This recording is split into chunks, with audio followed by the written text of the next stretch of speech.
A sprint car legend calls it a career in the best way possible. Jonathan Davenport ruffles feathers with Knoxville comments, more sprint car ride swapping, and everything you need to know from the dirt racing weekend. Let's go.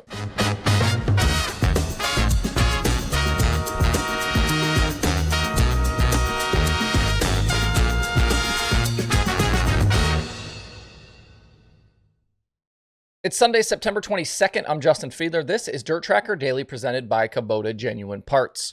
Real quick off the top today, the prices on DIRTRACKR merch continue to fall. Shirts are down to $17 while the stickers are $3.25 and $4.25. Every day that goes by, they will go even lower until everything is gone. You can take advantage now over at shop.dirtracker.com. Last night, something very cool happened in sprint car racing, and it's definitely flying under the radar a bit today, and I want to fix that.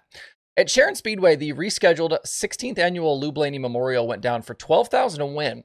38 sprint cars in attendance, which included most of the main guys in Ohio. You're talking about Cale Thomas, Cap Henry, Tim Schaefer, Greg Wilson, Cole Duncan, and on and on and on.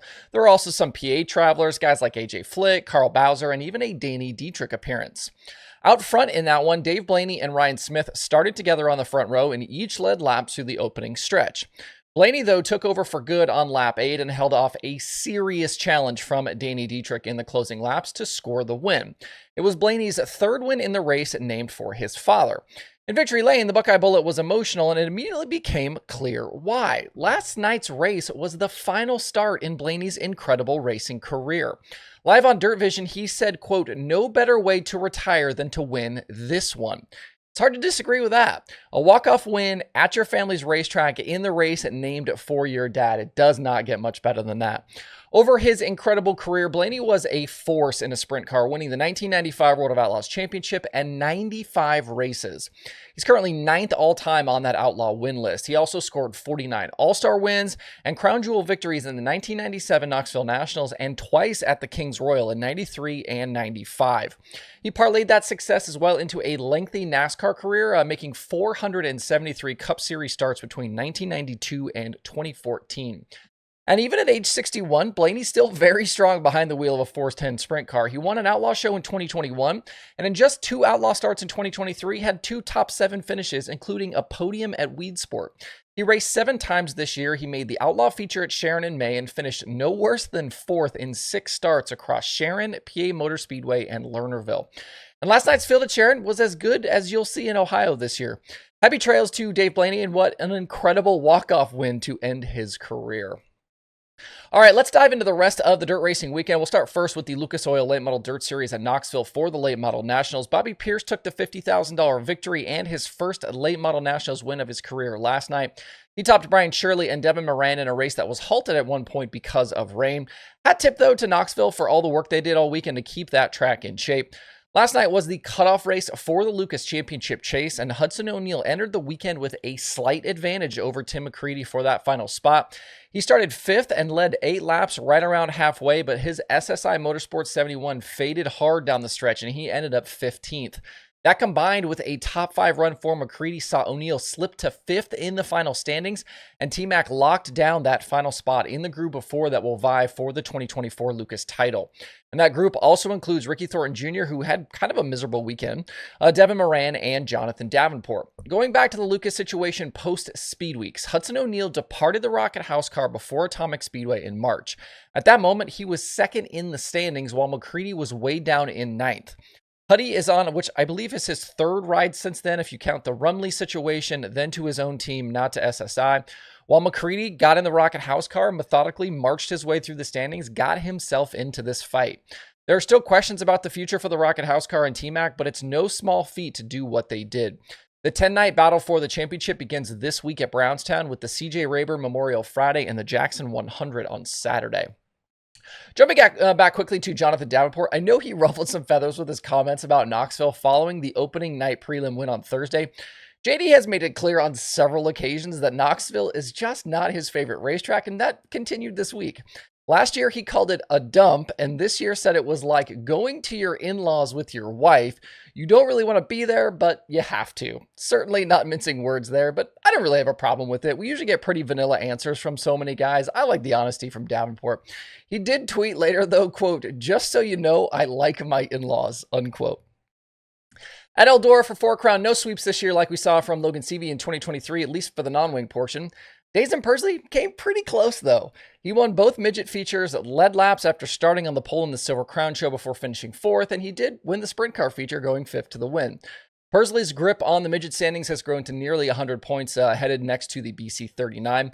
Mitchell Moles actually won that Silver Crown main event, his first with that series. Cody Swanson still maintains the Silver Crown championship lead. And with just 4 sprint car races to go, Logan Seavey's lead there is 86 points over Brady Bacon following Eldora. The 2 wing sprint car wins with the Kubota High Limit sprint cars went to Justin Peck and Rico Abreu. Both drivers led every lap in their respective main events. It was pretty surprising to be this deep into the season before Peck finally scored his first win of 2024. He hadn't won a sprint car race since that High Limit show at Kokomo in August of 2023. I believe I heard Chase Rodman say it was 93 races between wins. That's got to feel good for that driver and team, especially with rumblings about the future for Peck and Buick Motorsports. The Saturday win for Rico was his 8th with High Limit this season and 4th in his last 9 starts. He's moved back around Tyler Courtney for 2nd in the standings. Just 6 races remain for High Limit, with Florence up next on September 28th. Couple of ride notes from Eldora. Chase Randall was there driving for Kevin Newton. He continues to jump rides since leaving the TKS Motorsports seat, and there's still nothing definitive out there about where he could land for 2025. He's kind of been linked with every possible major open ride, but then things keep happening, and then it's not him. So I'm not sure what's going to happen with Randall for next season. As for that TKS ride that has seen Hunter Schuerenberg in the seat here lately, I was told a change could be coming there again, maybe as soon as this week following the 4 Crown. Schuerenberg has made 11 starts in the 2KS since jumping in for the season finale at Knoxville. It's been a struggle, though. A 13th in the Commonwealth Clash prelim with High Limit was his best result, and he's missed features in 5 shows. We'll keep you posted if that rumor does indeed become official, especially for the man of 1,000 sprint car rides. Out in California, the Award of Outlaws wrapped up their West Coast trip with 2 nights at the Tulare Thunderbolt. Friday night, David Gravel broke a 15-race Outlaw winless streak, leading the final 12 laps after starting 6th. That race saw 4 different leaders and an 18th to 4th charge for Sheldon Hodenshield. And then last night, Carson Macedo led all 35 laps from the pole to pick up the $83,000 Dennis Roth Classic finale win. Outlaw victory number 9 on the year for Macedo. That JJR 41 just stays absolutely red hot. With 12 races left, the gap in the Outlaw title fight between Gravel and Macedo down to 90, but Macedo is going to kind of start running out of races here pretty quickly.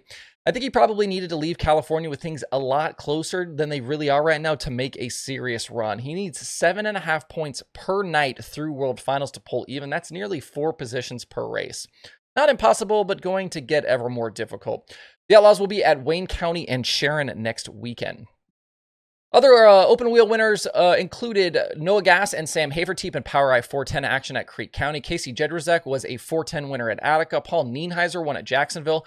Justin Whittle at Williams Grove. Craig Mintz at Fremont. And Andy Forsberg was a Sprint Car Challenge Tour winner at Petaluma. Other late model winners included Skip Arp in the Southern All-Stars pavement race at Anderson. Yes, dirt late models on a pavement track.